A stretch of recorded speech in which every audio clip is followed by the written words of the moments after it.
right, welcome to today's Explorers, a series dedicated to sharing the inspiring stories and varying perspectives of those who've chosen to seek out life-changing adventure. On the line, I've got Eric and Brittany. Hi, guys. Hey, Hello. Charles. Maybe you could set the scene for us. Where in the world are you at the moment? We're in Corpus Christi, Texas, which is on the Gulf of Mexico in the United States. And this is where I grew up, and my parents still live here. And so we're here for American Thanksgiving tomorrow. We are taking a break from our drive around the world to visit family and friends in the U.S. before we continue in January. Wonderful. Um, okay, well, we'll get to your adventure so far in your vehicle and that, but let's go back in time and learn a bit more about your background before what led up to seeking life-changing adventure. Sure. What would you like to know, Charles? What were you doing before? And what was that turning point in which you were like, right, I need to go out and explore the world? Was it an early on thing or did it come later in life? Yeah, I think there's a lot of things that led to this. I served in the military for 20 years, so I was used to traveling around the world, not taking much with me. I married a minimalist who doesn't care about stuff. And I think those things kind of combined as far as our personalities go. And then as far as work goes, well, we had, gosh, it was 2011. We started a company. 2011, we started a company with the idea that we wanted to work together. And back then, the goal was to spend more time together. That was it. And we had set our sights on traveling full time. At that time, if you had told us we were going to be driving around the world, we would have laughed at you because that was never the goal. The goal was to spend time together and travel full time. And back then, there weren't a lot of people doing it. No, it was an online marketing company and very boutique. It was just the two of us, mostly small businesses that we worked with, although we grew over time. And when we launched at the beginning, we weren't even looking at traveling full time. That came later. And Eric had the idea eventually that he wanted to move into an RV and travel the United States, which you could do that for a lifetime in the US and not see all of it. And Charles, this was back in 2014. So you got to remember, we've been traveling full time now for 12 years. We're Right. on our 12th year, I should say, of full time travel. And so back then, digital nomadism, van life wasn't a thing. Yeah, right? those terms were not, they didn't exist at all. And so we were kind of really on the crest of this wave, if you will, that's now become very popular. But back then it was just like, holy smokes, we have Wi-Fi. We can do work from anywhere in the world. And Right. so we started realizing the potential of that, moved into an RV and started traveling full time. That was February 21st, 2014 is when we started traveling full time. And we've been living in a vehicle ever since. Wow. Okay, so you started in the US. When was the point in which you're like, let's go elsewhere? So around 2018, by this time we had Caspian, our Okay. son, and he Right. was 1 year old. And we still love to travel, but our mode of travel, the RV lifestyle, it wasn't challenging to us anymore. And so while we didn't want to stop traveling, we were like, what else can we do? And so we were talking about the thing that some people do where they fly to a destination and explore around that area and thought maybe we would continue to travel full time but fly between international destinations. Mm-hmm. And it was around that time in 2018 that I was listening to a random podcast episode and I heard a word I had never heard before, and that was the word overlanding. And that was opening Pandora's box for me because the second I found out that people drove across continents, which literally for fun, and I Yeah. had no idea that that was a thing. I was like, oh my goodness, I think that's what I want to do. But we had a 1 year old. So I thought that's for me in another life. It's not for me right now as a 1 year old. But I couldn't get the idea out of my mind. And so I started Googling overlanding families. And that's when I found the Snaith family. And they're a Okay. British family who spent 5 years literally driving around the world with their two daughters. And at that point, I knew, well, it's been done before. I don't have any excuse. If they did it, then we can do it too. And so that was 2018, and that was the beginning of this new lifestyle for us. And the funny part about this, Charles, is that I had no clue this was going on. So at this time, we're driving around in this RV and we've got a Jeep. And meanwhile, My wife is the adventurous one. She's a little out of control. We had this 40-foot rectangular behemoth that weighed about 40,000 pounds, Mm. and she was taking it on Forest Service roads with 90-degree turns past the pines, and people were in shock when they would see her pull up in this beast, and it just wasn't working for us. Well, it wasn't working for you. I was fine. And so one day we were in Jackson Hole, Wyoming, and my wife is an introvert. So she has conversations inside her head with herself before she ever says anything to me. We were driving into town and Brittany said, pull over, pull over, pull over. And I didn't know what had happened. I didn't know if I had like run over a squirrel. I didn't know what had happened. So I pulled over into this parking lot and there was one of those big expedition trucks Mm. in the parking lot. I don't even think I stopped the Jeep. Brittany opened the door, jumped out, pointed at this truck and said, this is what I want to do. And I had no clue as to what she was talking about. And it was because it reminded me of the SNACE truck. And I had never seen an expedition truck in the United States. Right. Again, this is 2018. Like, this is pre the explosion of all things overlanding. When we would mention the word to people, literally no one knew what overlanding was. Yeah. And when we put a rooftop tent on that first Jeep, because we just started with what we had and put a rooftop tent on it, nobody knew what it was. No, we would pull in a gas station. Every gas station. What is People that? would want to take pictures and ask us questions. And of course, today it's commonplace, but in 2018, it was not very commonplace. Wow, that's interesting. So you got rid of the RV at some point then, which is quite a big move considering you had a child. Like, Well, that's a real shift. that's actually kind of a funny story too, Charles, because what happened was we put the rooftop tent on the Jeep and then we decided that for our very first thing we were going to do, we were going to sell the only home that we had, which was the 40-foot RV, move into the Jeep and drive into interior Mexico. That was Right. our shakedown. Wow. Yeah, sometimes we like to close all the doors on ourselves, so we only have one path forward. I think that's what we were doing. But it was meant to be a short-term trip into Mexico. Right. Literally, it was 2 months. We did 2,000 miles, and it was just to see, well, we think that we'll like international overlanding, but we should probably check and see whether we do or not, because I was already dreaming of driving around the world before we had ever taken an international overlanding trip. Wow. And so this was in 2019 when we went into Mexico for the very first time with our Jeep, our rooftop tent, our 2-year-old, and no clue as to what we were doing. And we had an amazing time. And this 2019 was COVID. Oh, no, it wasn't COVID. It was, It was a year toward before. the end. Yeah. So it was January 2019, pre-normal life, and Yeah. we came back to the States and actually bought a second RV. It was only 25 feet long, and it had a bunch of solar panels, so it was more equipped for the off-grid living that we Yeah. were starting to get more into.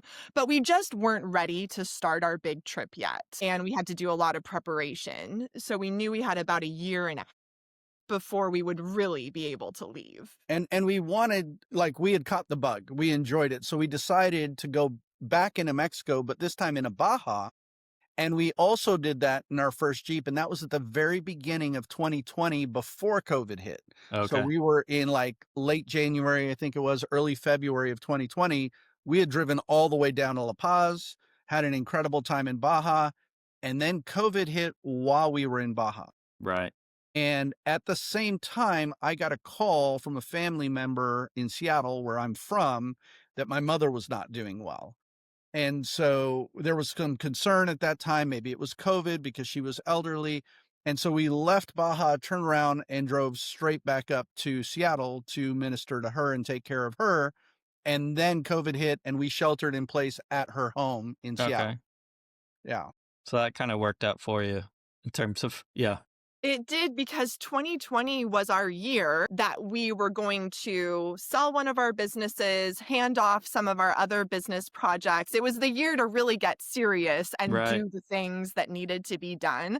So it ended up being a total godsend, Charles, that we had that time and space.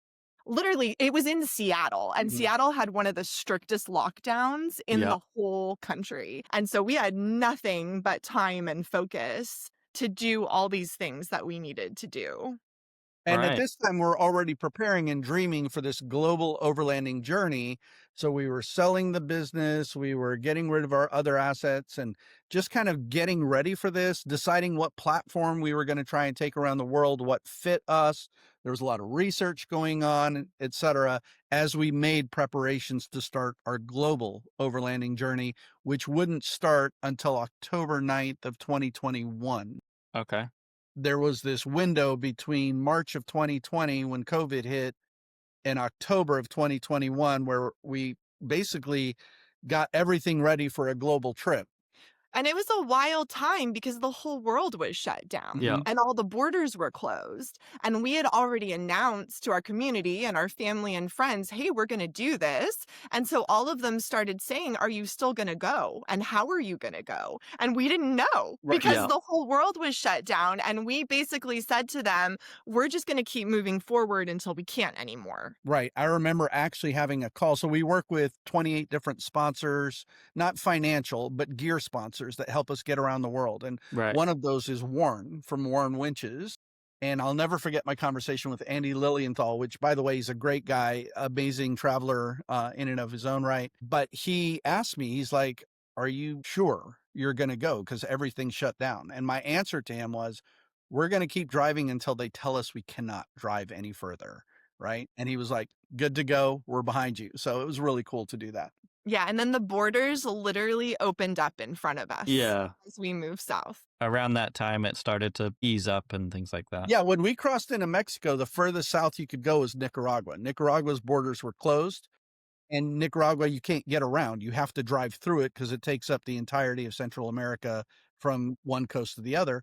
And so we were driving knowing that that border was closed. But like Brittany said, the further south we went, the borders just kept opening up and we just continued south.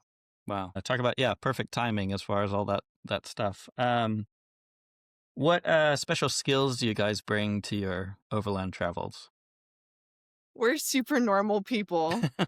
Not very many. We're no mechanical background whatsoever. Eric did speak Spanish, but I did not. I only spoke English. Right. What else do we not do? You have EMT training Yes. through the military, and a lot of Eric's military background Yeah, of has course. been huge for risk assessment, keeping the family safe. But mostly, I think that it's personality characteristics Yeah, that have allowed us to get this far. I think there's two things that we really bring to the table. One of those is the willingness and ability to learn. Okay. And I think that's really important because, like Brittany said, we bring no mechanical skills to the table. And so every single time something goes wrong, we have to figure it out. And as we figure it out, we learn. And now that's added to our arsenal of our capabilities, right? As we continue to go. And the other is just a tad bit of craziness, right? Because we don't know what we're doing and yet we still go. And I think that spirit of adventure, the willingness and ability to learn makes a huge difference. Yeah, I mean, I'm told all the time by people, I'm not as adventurous as you. There's no way that I could do that. And what they don't necessarily understand if they don't know us is that we've been traveling for 12 years. And when we started, we were not the people that we are today. Right. So we did have to take a leap to sell everything and move into a vehicle. That's true. But it was an RV and it was really comfortable. It had hot water and a bathroom and a queen size bed. And we stayed in RV parks where we were plugged into electricity and sewer and water. And so that was like a stepping stone, right? And there's been all these stepping stones along the way, but travel has changed us. And absolutely, so many people can do what we do if they do it the way that we did over time, because we didn't just wake up one morning and decide to drive around the world. It was Yeah. a process that got us to that place. And as humans, we adapt. We naturally adapt to things like COVID coming in. We adapted, like, yeah, different cultures, different border crossings, things like that. You just adapt. And we all have just like one day at a time, too. So it's not Mhm. like do everything right now. It's Right. over that 12 years, you've gained those skills and gotten better. Great. So where have you explored so far then? So we did about 7 years in the United States, just a little over 7 years. Obviously, we've been in Mexico 3 times. On the third time, going into Mexico, it was the greatest feeling because the only thing we had in front of us was the horizon. In other words, the first 2 times we went into Mexico, we were always planning on coming straight back. It was a few months and we were coming back. But the 3rd time we went in, Charles, it was just the horizon in front of us. And when people said, "Where are you going?" Our answer was south. Like that south, we're Yeah, we heading spent south. like 4 years just going south. And so we Right. went all the way through Mexico, through every country in Central America. We shipped from Central America, from Panama to Colombia. We retrieved our vehicle in Colombia because you have to ship across the Darien Gap. So we picked it up in the port in Colombia, and then we started driving just a large swath of South America. Obviously, we didn't see every country in South I America. think it was 7 out of 12 countries Yeah. Okay. by the time we were done. So we did make it over to Brazil, which we highly recommend. Oh, It yes. was amazing country, Mm. amazing people, and we saw the smallest part of it. We barely saw any of Brazil. It's the same size as the continental United States. So you can imagine we spent Yeah. 7 years driving around the US. You could easily do the same thing in Brazil. Right. And made it all the way down to Ushuaia and barely all the way back up. We went to Montevideo, and that's where we stored our Jeep for the Okay. next chapter of our drive around the world. So that's where our Jeep is right now. We have 2 Jeeps. We have one that we keep here in North America that we call Guardian, which is with us right now as we visit family and friends, keep that parked at a friend's house. And then we have our global touring vehicle, which we call Dauntless, which is a Jeep Gladiator. That's in Montevideo right now, actually getting ready to ship as we speak. Yeah, we have a date. Yep. Wow. So it is shipping to Cape Town, South Africa, where we plan to reunite with it in January of this coming year, and then start a 1-year trek around the southern part of the continent. Wow. Are you, yeah, I guess my next question, what are the top 3 next destinations you're excited about? Wow. Yeah, it's so hard to pick because it's just a constant adventure, right? And what we've learned, Charles, is that it's often the places that we're not expecting Mhm. to visit Yeah. that end up being the best because Right. there's no expectations attached to them. And I have a really bad habit of setting my expectations too high and then I get disappointed. So what I really love is just driving down the road and then we spend the night in a village or a town that we didn't even know it existed Right. and have this beautiful interaction with, someone selling ice cream or something that makes our day. And I love that. I am really looking forward to Namibia. Mm-hmm. Namibia seems to be a country that people who have traveled through Africa, it's like a top place that they've gone in their lifetime. And then also Botswana and some of the wildlife interactions that I think we can look forward to there. Yeah. Wow. And me personally, I'm just looking forward to stepping on African soil. There's a story behind this. Essentially, I am currently a 6-continent traveler. So I've been on every continent on the earth with one exception, and that exception is Africa. I've actually been to Antarctica twice, but I've never been to Africa. So when I step foot on African soil, that's like the completion of a bucket list level item for me personally. I've always wanted to be a 7-continent traveler, and that's going to happen in January of this year. I told Brittany I'm gonna bend down and kiss the ground like I'm the Pope because it's such a special milestone for me, like to be able to say I've stepped foot on all 7 continents. Yeah. And 2 things. I mean, it's been a while. You took a while to do going south, so there must be some very big excitement of a brand new continent and seeing, you have a slower pace, I guess, than some other travelers. Yes, that's the name Hourless Life. Right. We're living up to that. Yeah. Yeah.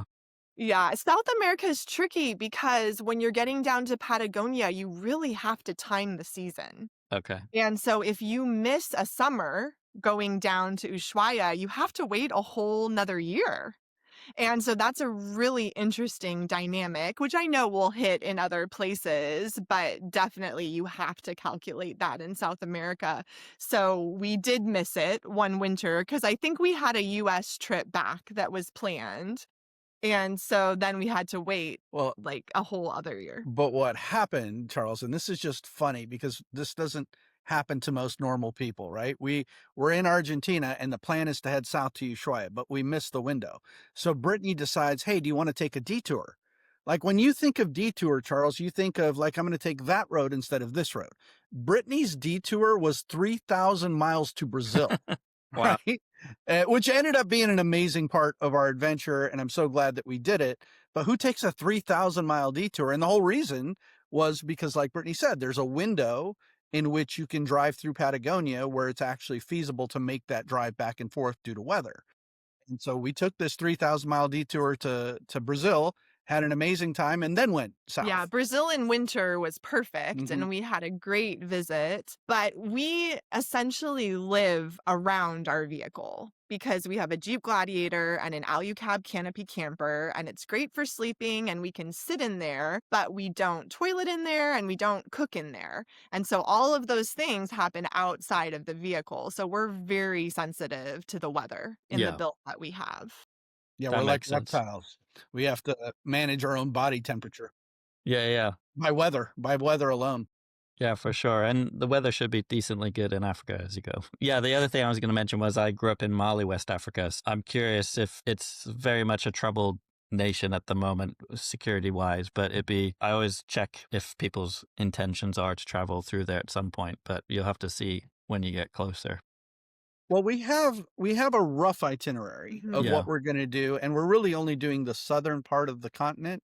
We're shipping into Cape Town, and then we're essentially making a loop, A clockwise a loop. Okay. clockwise loop around the southern part of the continent. Maybe you can talk a little bit about that, Yeah, Brittany? South Africa, Namibia, Botswana, Zimbabwe, Zambia, and Mozambique, Okay. maybe. And then we're circling back to Cape Town Okay. because we'll be on a carnet. And so it's kind of a year at a time. So are we doing a year? Are we doing 2 years? We kind of decided to condense it into 1 year. And you can't drive all the way up the East Coast right now. We would have to ship to the Arabian Peninsula if we were to do that way. And then the Western coast, I just am not.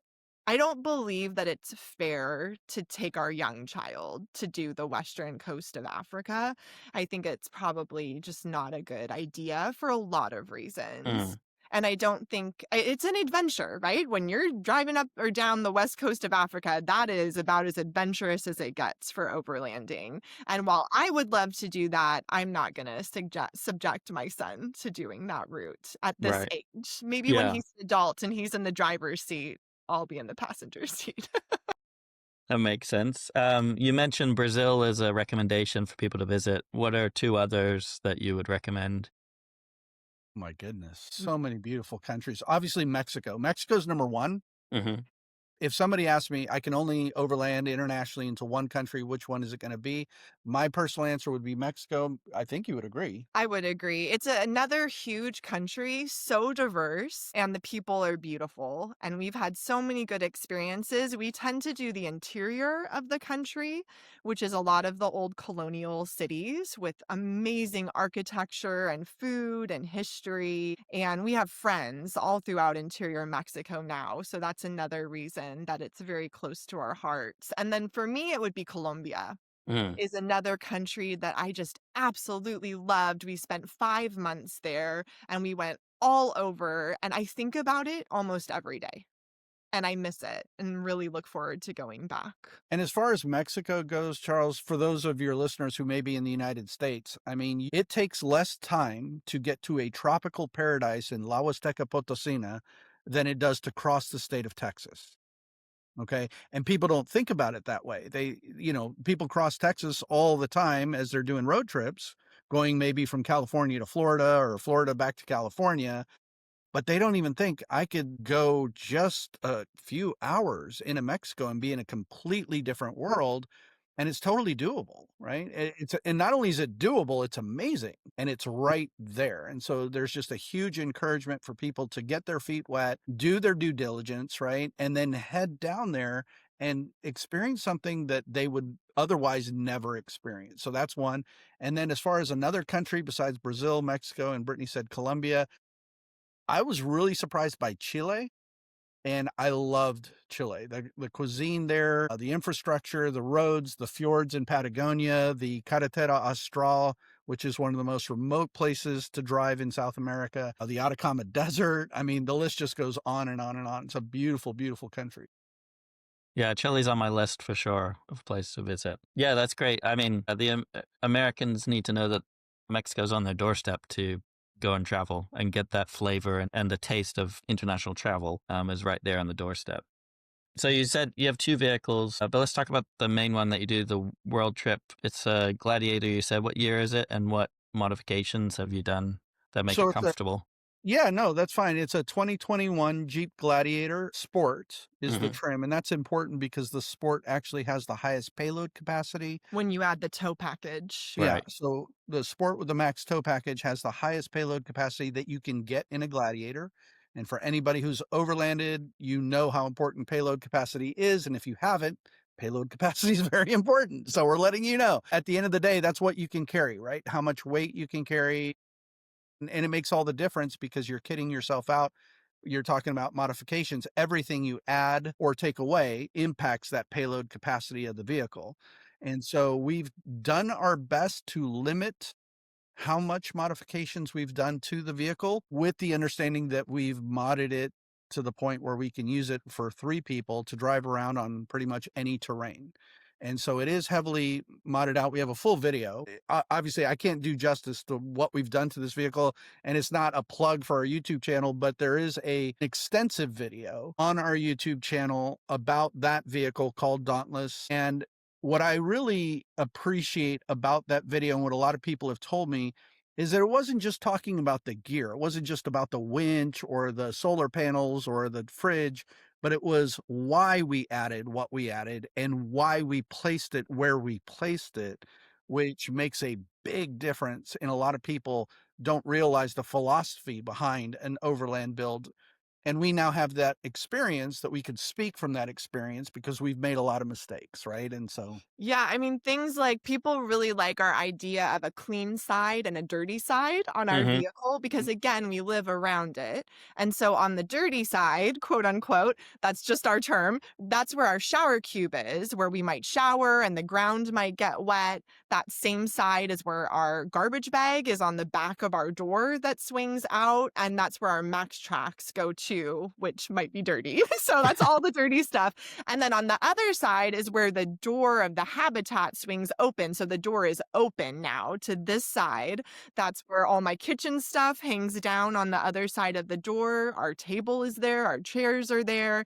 And that's the side where our fridge comes out of the back seat of our vehicle because we actually have a seat delete in the back seat of the Jeep. So Right. Caspian is the only one who has a seat. And the other space is dedicated to our National Luna fridge that slides out on a goose gear slide. And so that whole area is our clean side, and that's where we live. and that's where our awning is, that's where Mhm. our water access is. It was all a very purposeful and intentional build that was built on years of experience, right? Years of international experience driving our other Jeep, well, months of international experience driving our other Jeep, but years driving the other Jeep and learning what works for us, what didn't work, and how we can incorporate those lessons into a build that wasn't only functional, but intentional.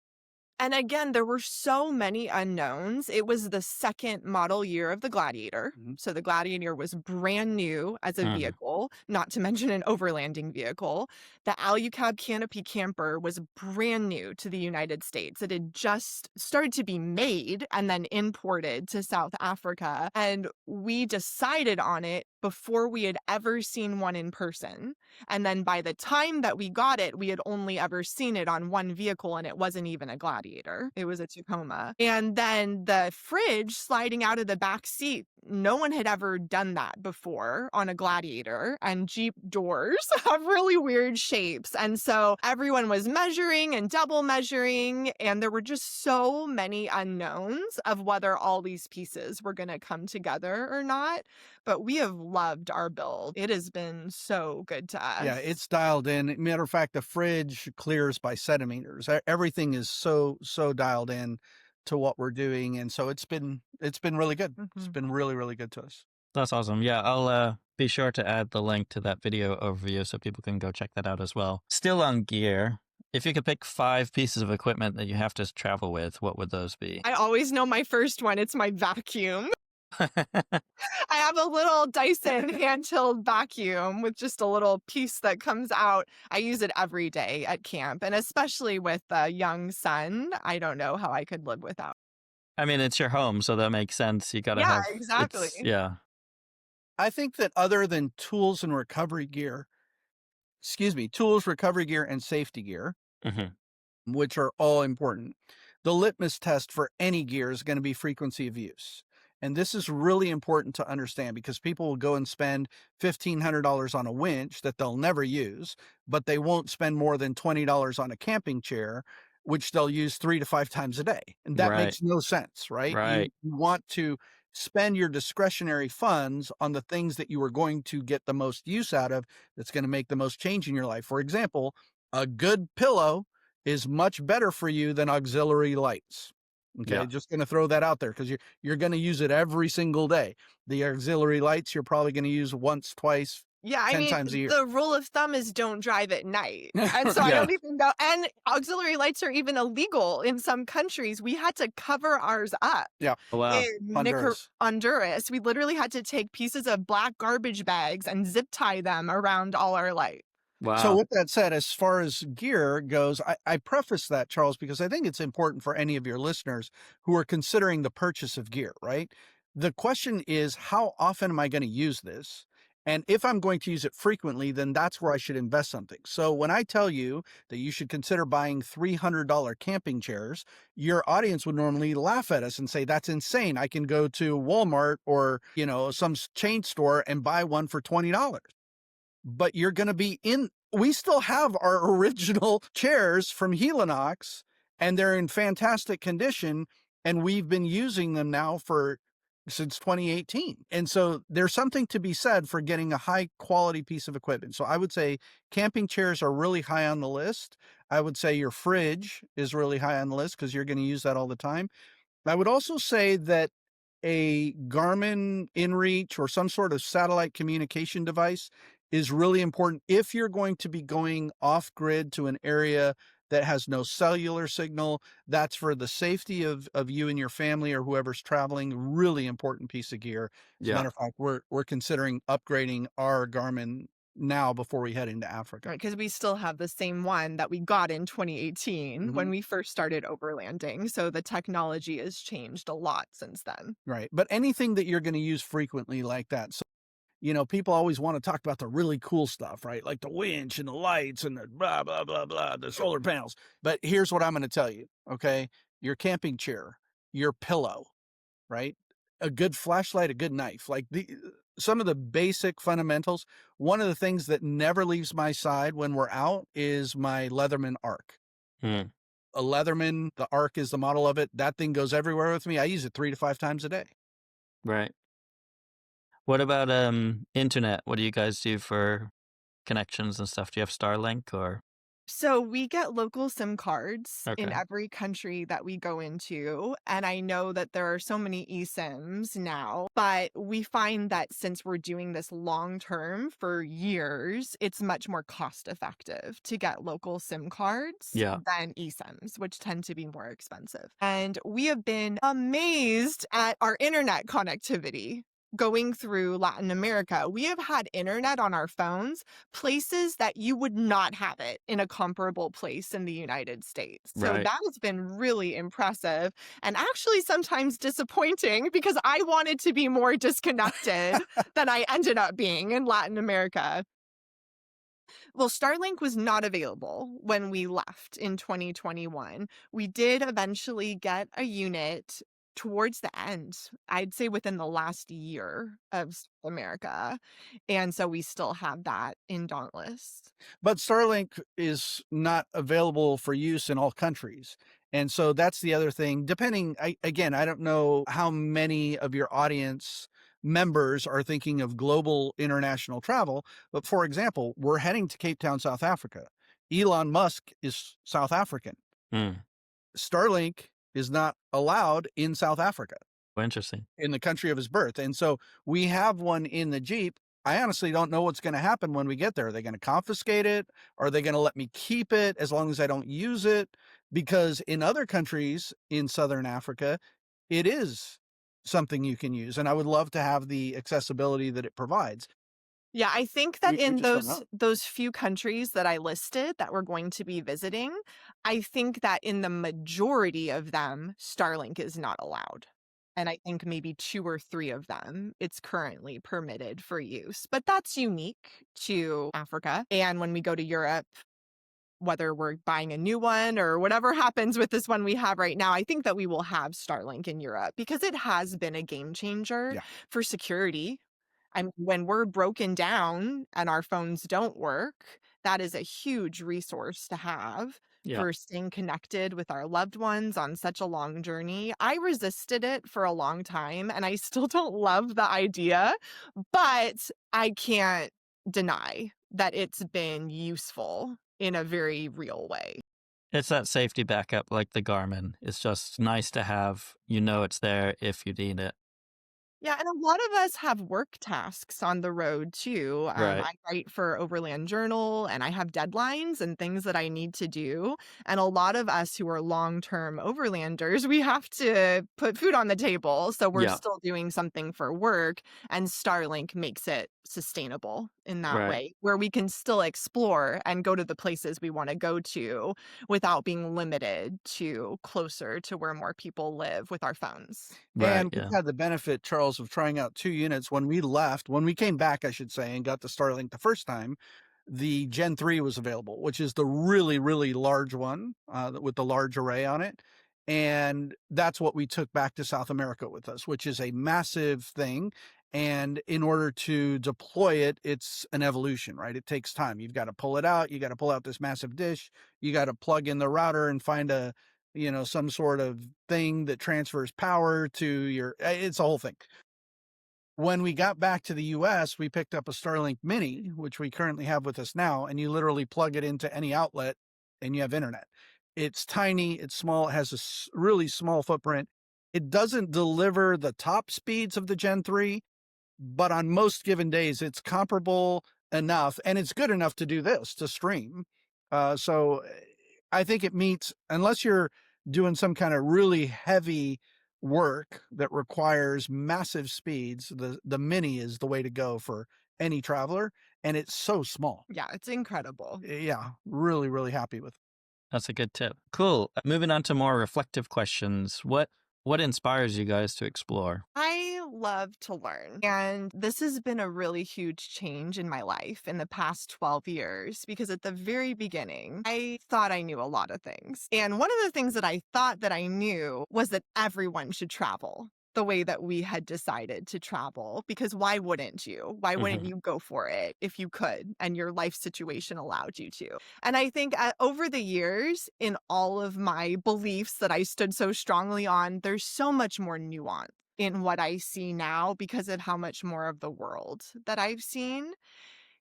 And something that I've learned about travel is that it is an amazing teacher and it gives you so many things. But what it's giving you are perspectives on what matters the most in life about love, about other people. And you don't have to travel to learn those things. Mhm. You can live in the same house your entire life, in the same community. And if you try to learn, you can learn the same lessons. And those are the things that matter. And so I guess I've started to see travel as more of a means to an end and acknowledging that there are so many other paths in life that can grow us in those ways that matter. For me, Charles, I think what inspires me to travel is the use of our time. I think time is really the most important thing that we all share, and Mhm. we all have it equally, and it's all free, right? We each get 81,000 seconds a day, and we choose how to use them. The difference is that we can only expend them. You can't generate time, you can't create it, you can't buy it, and the kicker is you don't know how much you have. Right. But the reality is, most of us, especially in the Western world, we spend our time trying to trade our time for money so that we can buy more stuff. And then we collect stuff, and that's supposedly what makes us happy. And we lack in the experiences. But at the end of the day, when our time is up, we don't take any of that stuff with us. And so what I've learned is that the experiences that we have, the cultures, the different people we meet, the different things we get to see in our one short lifetime, however much time we have to spend, is really a good use of that time. And so it inspires me to learn more, as Brittany said, study, learn, explore more, as the name of your podcast, explore more. just get out there and see things that you otherwise wouldn't do, instead of going, to the store to buy the latest gadget or the latest thing that really, at the end of the day, isn't going to make that much of a difference. And so I think that the use of time for traveling is a worthy use of our most precious asset. I think that's part of what drives me. And we have a family mission statement that pre-2020, before that year that we were taking all the actions, we had to, what did we call it? A life regroup. Yes. We had this major life A come to regroup Jesus moment is what it was. at the end of 2019. And in that session where we were figuring out how to offload our business projects and what was Hourless life going to be, because it didn't exist at that time, we decided, let's first and foremost write a family mission statement, which will inform all the other decisions that we make. And that family mission statement is love, explore, study, share. And so those are the things that we're trying to do as we travel. And combined, they spell less. And that's to emphasize a few things. One of them is what we're giving up in order to have these experiences. And then that's part of Hourless life as well. So it all kind of ties together. But the decisions that we make, the commitments, the way we spend our time, I mean, being here with you today is because of our family mission statement, because share is part of it. Yeah. And that's what we want to do, is we don't want to keep the lessons and mistakes and what we learn from them to ourselves, but we want to give back to the community, because we literally wouldn't be here if it wasn't for one family that shared their drive around the world.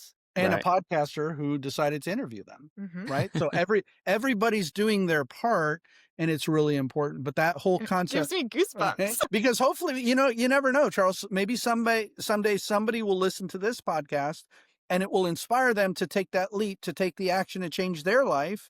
And they'll look back and say, well, I was listening to this interview on Explore More one day, and it was this couple, I don't even remember their name, but they were talking about this crazy thing that they did. And all I wanted to do was go into that next country, and I did it. And now I'm going further, right? Now I'm having these other experiences. You could literally be changing somebody's life right now. So this is worthy of our time. And that's why it either fits in our family mission statement or it doesn't. And if it doesn't, we don't do it. And if it does, then we go out of our way to do it. So when Brittany told me, hey, we really need to hop on with Charles on the Explore More podcast, I was like, it has to be at 8 a.m. because my parents haven't started their day yet. And I'm like, and then we asked my parents if Caspian could spend the night with them so we could have quiet. So we really made this a priority today, for sure. Well, I really appreciate that. And your words, too, be more descriptive of what I'm trying to do with Explore More, is just share these stories that exist today with today's explorers, and coupled with my parents' experience in the 70s as kind of a precursor to that. And their story has inspired people to travel now, and the stories of today, like your guys's. So I really appreciate it. In terms of people that you meet, how do you engage with people? How do you break down that wall? Caspian is the answer to that question. Go ahead. Tell them. Oh, our child, he's something else. And I am an introvert. And so he has grown me so much. I'm the person, I have some British in my background too. So I'm always the person who's like, no, we don't want to bother them. That kind of perspective. And he just goes up to everybody. And it doesn't matter what they look like or how old they are or what language they speak. He just wants to be friends. And so he's just constantly doing that in a very profound way. We actually just were at Disney World, which we do enjoy visiting. And we would be walking through the parks down a sidewalk, and he would literally see somebody resting, and something about them would spark his interest. And he would literally just stop and go up to them and talk to them. And who does that? Yeah. Most people don't do that because we have so many social rules that we've learned. And some of those are important, and I do emphasize them. But the thing is that people normally love it. It's like it shows them a different way, or they're lonely and they would really actually like somebody to talk to and share their own experiences with. And so it goes pretty deep pretty fast. And Caspian isn't assessing all those things going on, but I can see it. I can see it on people's faces. Yeah. So that is definitely one thing. And then what do we do? Well, I was just going to say to Caspian, strangers are just friends he hasn't made yet. Right. Hmm. Like that's the way he views the world. And this is an interesting phenomenon, Charles, because I want you to think about this. Brittany mentioned we've been on the road for 12 years. Caspian's 8, about to turn 9, which means that Caspian has never not traveled ever Right, in his right. life. He's never lived in a home. He's never not traveled. He's been traveling since he was in the womb. Right. So his concept and his perspective is so different from most people. And every single person he ever meets, he says goodbye to. Every single one. There's never somebody who is traveling with us constantly. And so, other than family and friends that we've met and made that we come back to see, everyone he ever meets, he says goodbye to. So, these are very short and fast relationships. Caspian doesn't waste any time. He like gets in there, gets to know you, introduces himself, and he has become one of the most social people. I'm a social person. Caspian puts me to shame. Like that kid, he's on a next level. As far as what we do, I think we have curiosity. yeah. And so we've had some really special interactions that have kind of just come to us. And it's that openness. It's kind of a decision of like, well, I'm tired right now, so I don't want to engage in this conversation, or I have something else going on. Or you can decide I'm going to be open to what this interaction will bring. And we were in a garden in I wanna say Costa Rica, Hmm. maybe, and it was kind of some ruins and a garden, very touristy, Latin American tourists, and this man came up to us, and at first blush, he was trying to sell candy. And so he's somebody who, like, we might just say, "No, thank you," with a smile, and that would be the end to it. But that didn't happen this time, and we came to learn that he was a refugee Mm. from Venezuela, Mhm. which was very prevalent at the time of people fleeing Venezuela. We would see them on the road, literally Mm. with one parent holding a child and the other parent with a bag on his back, bent over like this, carrying everything that they could Wow. take with them. So it was a very moving time in Central America in that way. But he told us his story, and it was just in a very human, we didn't feel like he was trying to get Mhm. something from us. He just wanted to share his story, and we wanted to listen. And he was telling us, we have a hotel room, and every day I go out and sell candy until I have enough to renew that hotel room for my wife and my daughters for them. Wow. And he was just a beautiful person. Yeah. And for the record, he didn't ask for anything more. He was just telling his story. Right. And so, what if we had just said no, thank you? We never would have met him or heard that story or allowed it to change our perspective and the Mhm. way that we saw our own lives. And so, it's the same in our home country. We have these opportunities as we go about our daily life, but so often we have a work phone call in an hour, we got to rush here, we got to rush there. Everything is rushing all the time in Yep. modern society. And so we're not open to those interactions, but they are available to all of us, no matter where we are. It doesn't have to be in this exotic setting Yeah. to have those. I mean, it's a very British thing to say good morning to each other here. Mhm. So, but I think usually it is that it's a hi, it's a smile, it's just something to connect with another human. Mhm. Great. Another one. Why is it important to embrace global cultures? I think there's so much prejudice, and that's the actual term, right? I don't mean that like you're a bad person. It's just prejudgment. That's Hmm. what prejudice is to have a prejudgment. And it's so funny whenever we went into Latin America, a lot of my friends, not meaning to be bad, would send me messages, right? Are you crazy? You know how many cartels are down there? And, they have this image of like the Colombian people. Every Colombian's a drug lord and members of the cartel. And it's like, no, no, that's not true. That's not how life is down there. Yeah. And what we found is that Colombians are some of the most beautiful, hospitable, kind, go out of their way for you kind of people, and just mind blowing. I can give you an example. We were in Colombia and we pulled into this restaurant just outside of Socorro. It was a steak restaurant. And I was tired. I'd been driving all day. We needed to eat. We ate. We're the only people at the restaurant. The owner comes over. Of course, he sees the Jeep, which is a natural icebreaker. And he's like, "Is that your vehicle?" And I'm like, "Yes." And they're like, "What are you doing?" And we're like, "We're driving around the world." And they're like, "So amazing." And we go and we have a really nice meal. By the end of the meal, I'm completely stuffed, Charles. I'm full and I'm tired from driving. And I asked him, I said, "Sir, I don't mean to be a bother, but is there any way that I could just camp in your parking lot tonight so I don't have to go find a campground?" I said, "I don't need anything. I don't need water. I don't need electricity. I need nothing. I just need a flat, level, legal place to park. That's all I need." Right. And he said, "Absolutely. You can stay here." So right before he leaves, Charles, this Colombian man calls over to me. He says, Eric, and he calls me over. And I said, "Yes, sir." And I thought he was just going to give me some final instructions before he left for the night. He unlocks the door to his business. Okay. This is his business. He unlocks the door to his business. He walks me in and he shows me a bathroom, a shower, and gives me the Wi-Fi code.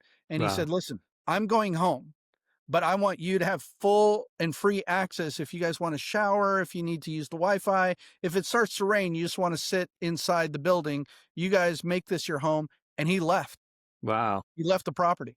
Now, I want you to reverse that, Charles, for your country or in our case in the United States. In the United States, if a Colombian man went to most American business owners and said, "Listen, I'm really tired. Is there any way that I could just park my vehicle here for the night and spend the night?" They would say, "No, get off my property or I'm going to have you trespassed." Yeah. Right? The last thing they're going to do is unlock the door to their business and give this random stranger full access to their company. Not a Yeah. thing, right? And this is not a judgment. It's just a different thing in cultures. And your question has to do with culture. Man, there is so much beauty in this world that culture and the perspective of how different cultures operate is fully significant for us and life changing. You mentioned that in Britain, people say good morning. In Latin America and Mexico, if you don't say good morning, good afternoon, or good evening, if those aren't the first words that come out of your mouth, that's considered like a slap across the face in the Latin American countries. But here, for example, in the United States, I walk into a convenience store. If I say good morning to somebody, they look at me like, "What do you want? Right. What do you want from me?" Right? Well, like, "Why are you talking to me?" And it's just a strange feeling, and to see those different things. So yeah, I think culturally there is a lot to take in that can change us Well, as people. so many of society's ills throughout history are just from othering other people and setting up these dichotomies of us versus them. And what travel teaches you about global cultures is how much we have in common. Right. And that's what we were learning from that man in the garden is we could just totally see where he was coming from. Like we could see all his motivations and how ours as parents would be the exact same.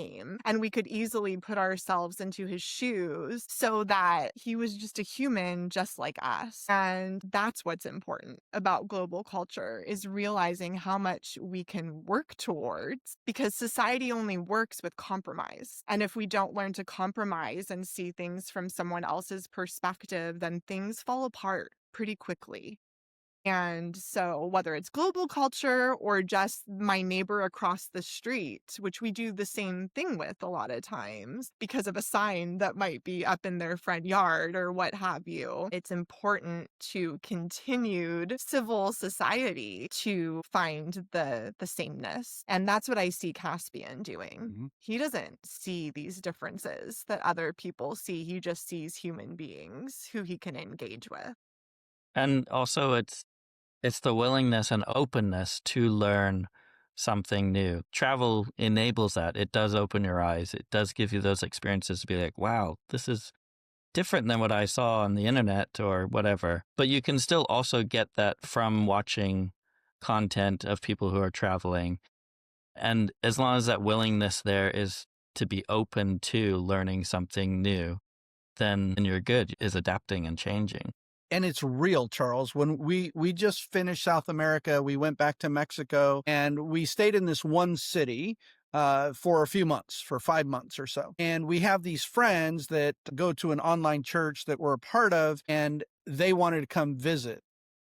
but they were unsure. They were skeptical because they had never been to Mexico as a family. They were a little concerned for safety. They have 2 teenage daughters and a little son, and they were just had general normal concerns, right? Well, they came and they stayed for 3 weeks with us in this building that we were in. We had an apartment on the ground floor and they got an apartment up on the 3rd floor of the same building. So we had a lot of time with them. Mhm. They fell in love. They were totally in shock of how it was completely different than all of their prejudice, right? And I don't say that in a negative way. Again, just their prejudgment, that it was completely different from that. So much so that they've now rebooked the same building to go back with more of their family, like aunts and cousins and everybody else. And we won't be there. And we're not even going to be this there. time. Like they're just going back on their own because their perspective has changed. Yeah. Yeah. That's great. Couple more questions. What's been a challenge in your experience of traveling? Notice how we both looked at each other. I mean, what comes to mind is some of the more recent things, and those have been, I guess, interpersonal challenges. Because towards the end of South America, as we were going through Patagonia, and the weather still got really cold, though it was the height of summer, it snowed in Ushuaia when we were there. Wow. And then once you hit this milestone of this southern point, well, what do? You have to turn around and drive back up South America, which is so far that we would drive all day long, look at Google Maps, and it was like we hadn't moved. Wow. Because this continent is so big. And we were worn out, we were tired, and we were having a lot of conflict. And a lot of it was about what came next with Africa, because we suddenly realized, oh, now we have to plan the next continent. And so that was a really big challenge. And I don't think that I handled it well in the moment. In retrospect, I think that the way to solve those challenges is to put the other person first. Mm-hmm. And that's so hard, but it's like, I know my perspective, I feel right, but it's like putting that aside out of love and harmony. And so that's something that I will be working on, because I'm sure I'll have more opportunities soon as we go into a new set of challenges in Africa. Yeah. I think there's a lot of personal reflection, like Brittany said, that, the challenges that everybody expects aren't hard. The border crossings, the police checkpoints, the stops, Doing laundry. That's just part of life. And yeah, they're challenging at first, but after you've done so many of them, you just kind of, what you're in for and you kind of do it. What's really challenging, like Brittany said, is yourself, right? And it's really a battle with yourself more than anything else, because like Brittany said, she said, I didn't handle it well. Well, neither did I. So, there's a lot of internal reflection and saying, well, who am I? Is that really who I want to be? How can I make a change or a shift within myself that puts the other person first? And what does that look like? Because I'll tell you what, when you live in, 8 to 10 square feet of space with 2 other individuals for years on end, that's really tight quarters. Yeah. That is really tight quarters. And I will tell you, even though we've had conflict and there's been challenges as far as that has brought up, we're going to Africa. And that should tell you something, right? In other words, this is my best friend. At the end of the day, even though we've had conflict and there have been times where it's just like you just want to be done with it. Not the relationship, but with the travel, because that's what goes through your head. We don't want to be done with it. When we really sit down and we really think about it, what we want to do is we want to be together because we're best friends. Yeah. And we want to live life and have experiences together. And that's what we're doing. Wonderful. On the flip side, what has been the most meaningful moment for you? It's impossible to pick a most meaningful moment. Do you have one? I have one, but I don't like telling the story. Oh, yeah, because he always cries. I get really emotional. No, I think what's meaningful, Charles, is life-changing, right? If it doesn't change you, then how meaningful is it really? Yeah. Right? But anything that radically changes who you are as a person, that's meaningful by definition. And we had had some really hard days. We had crossed into Ecuador on the eastern side of the country. So we're not on the Pan American. We had driven into Ecuador. It'd been like an 8-hour day. It had been raining. We went to the wrong border crossing building. It was this whole mess. I had downloaded all the maps that we needed for the start of Ecuador and done everything I needed to do with my phone. We got through the border crossing finally after a torrential downpour. Everybody's tired, exhausted, hungry.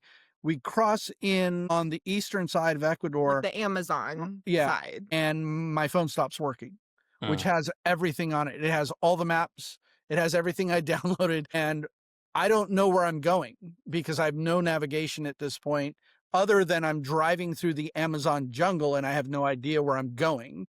I'm headed towards Quito. And so I am not a nice person to be around at this point. I am not happy.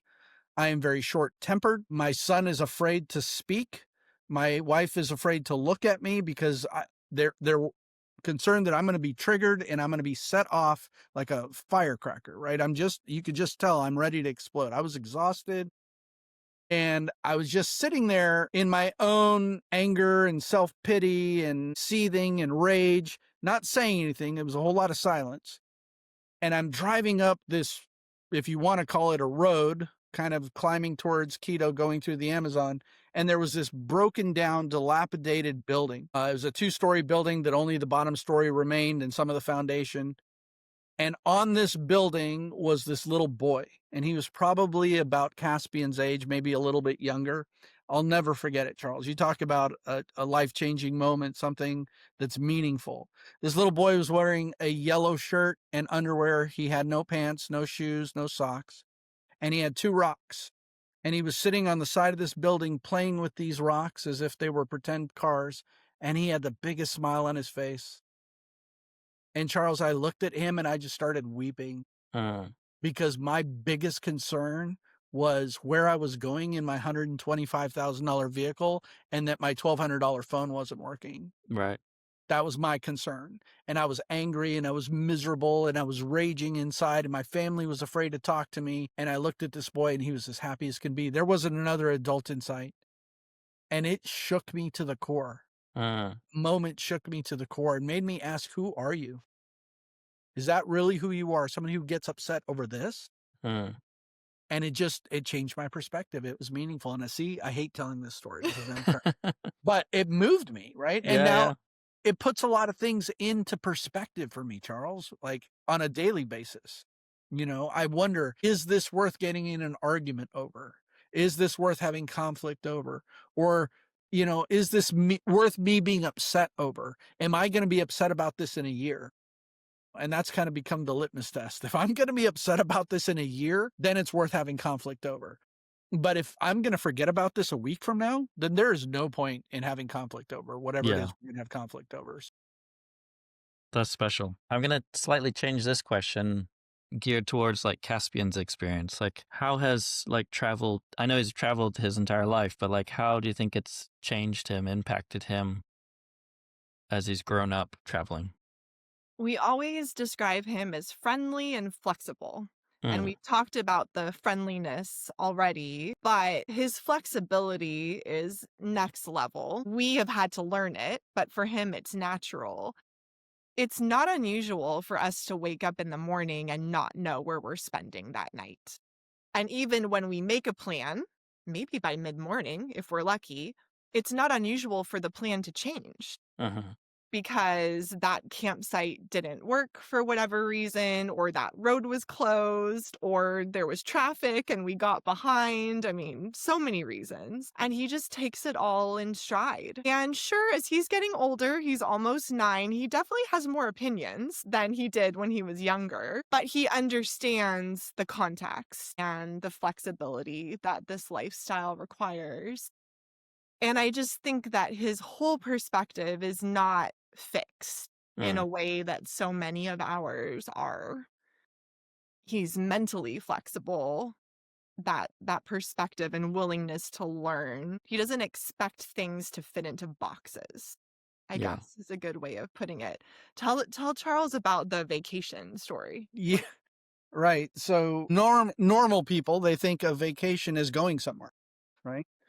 Well, we were in Mexico in the city that I told you that we stayed at, and he kept telling everybody we were on vacation. And I was like, Caspian, what do you mean we're on vacation? And he says, well, we're not going anywhere.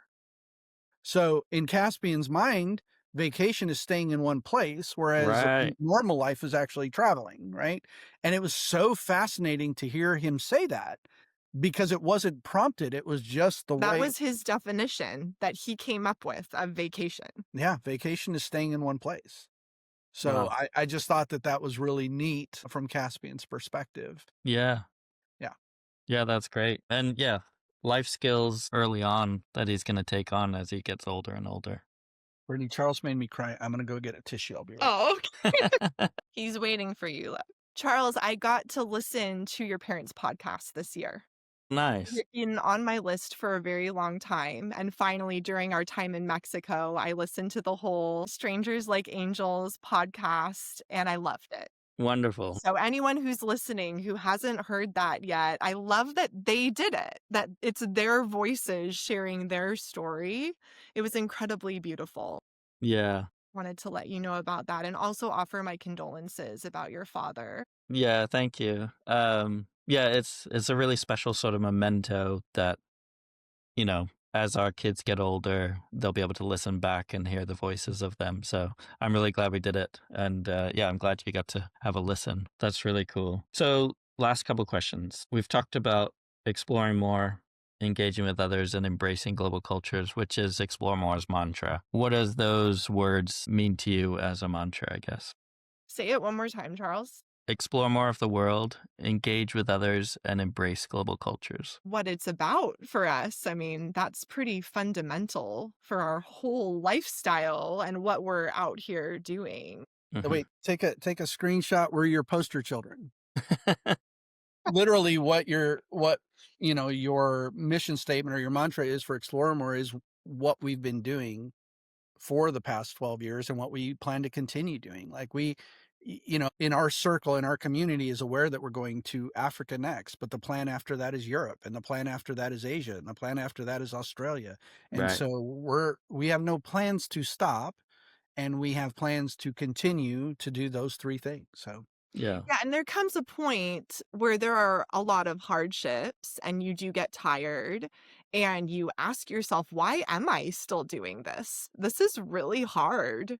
And we could just go back to the States and RV again, and it would Hmm. be so easy. And so you have to go back to the beginning, which for us is that family mission statement, which has a lot of similarities: the love, explore, study, and share, Hmm. and remind ourselves of where we started and what motivates us, and that we've made a decision as a family that that traditional life is not what we're looking for to grow us as individuals, but it's this life out there in the Yeah. unknown that we've chosen. Awesome. Yeah. Thinking of someone who, like when you were inspired by the couple back in the day, someone who's on the fence about this exploration lifestyle, what would you advise to them with your experience? that's a really great question, Charles. We actually have taught at several large overlanding events on this Hmm. topic. And one of the things that we share with people is, first of all, start with what you have.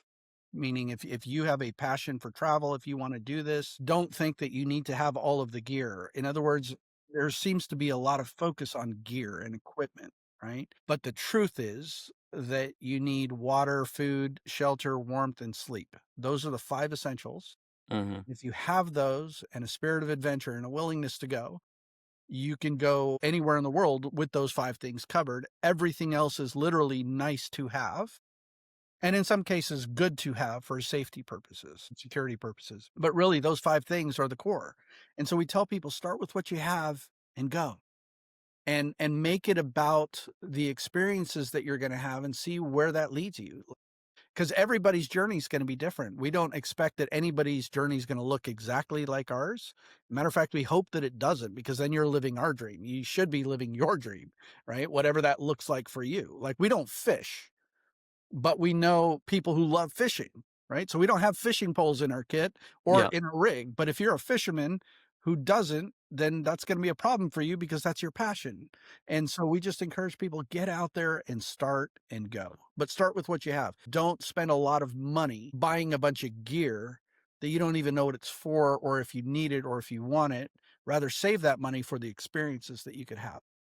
And yeah, I mean, we talk about overland travel all the time, and it's a means to travel, but there are other ways to travel. You could cycle, you could hike, you could get on a plane, as a lot of people do, and still get those experiences. That long-term travel overland, the benefits are you bring essentially your house with you. So that's the benefit there. Great. Well, we've come to the end of the interview. How can people continue to follow your adventures? We are Hourless Life everywhere. So we have a website, hourlesslife.com, that gathers everything together.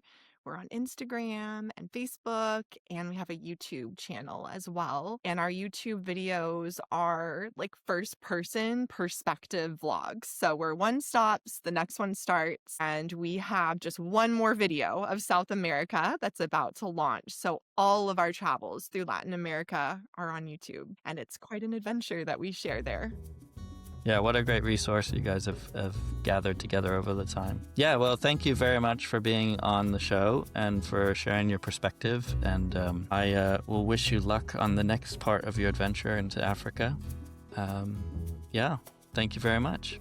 Thank you for having us. Thanks, Charles. We appreciate being here. Hey, thank you so much for watching the show. If you want to share feedback, please hit the comments below, or head over to exploremore.com/feedback for more information. If you want to see more interviews and other content, then please hit the subscribe button. Cheers.